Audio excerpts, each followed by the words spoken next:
নির্ধারণ করবে। কোন বহিরাগত উপদেষ্টা বা বহিরাগত কোন প্রশাসক দিয়ে এই নগর ভবন পরিচালনা করতে দেওয়া হবে না, হবে না, হবে না। এই নগর ভবন বিগত 2 সপ্তাহ যাবৎ আমাদেরই নিয়ন্ত্রণে ছিল, আমরাই নিয়ন্ত্রণ রেখেছি। এই শপথ কার্যক্রম যদি তারা নাও বলে, আমি গিয়ে আমার চেয়ারে বসতে পারি, 2 মিনিটও লাগবে না।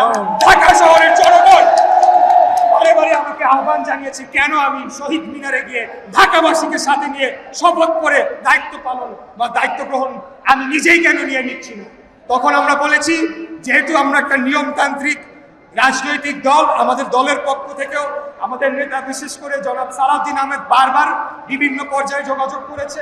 আমাদের আইনজীবী নেতা যারা রয়েছেন, barrister Mahbubuddin Khokon, barrister Kaiser Kamal, barrister Kajol সহ সবাই বারবার নির্বাচন কমিশন এবং স্থানীয় সরকার মন্ত্রণালয়, আমাদের সাবেক সচিব জনাব মহসিন রহমান সাহেব রয়েছেন, ওনারা বারবার আমাদের পক্ষ থেকে যোগাযোগ করেছেন।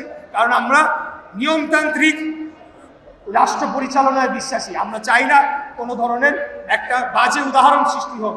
কিন্তু এই সরকারকে এখন বাধ্য হয়ে বলতে হচ্ছে, আপনারা যদি অবিলম্বে শপথ গ্রহণের অনুষ্ঠানের ব্যবস্থা না করেন, তাহলে ঢাকা শহরের দক্ষিণের ভোটারদেরকে সাথে নিয়ে আমি নিজেই শপথ করে আমি আমার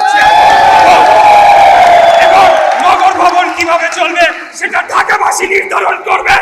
কোন বহিরাগত উপদেষ্টা বা বহিরাগত কোন প্রশাসক দিয়ে এই নগর ভবন পরিচালনা করতে দেওয়া হবে না, হবে না, হবে না। সাবস্ক্রাইব করুন আমাদের এই চ্যানেলটি। এছাড়াও ভিডিওটি ভালো লেগে থাকলে লাইক করুন, কমেন্ট করুন, শেয়ার করুন।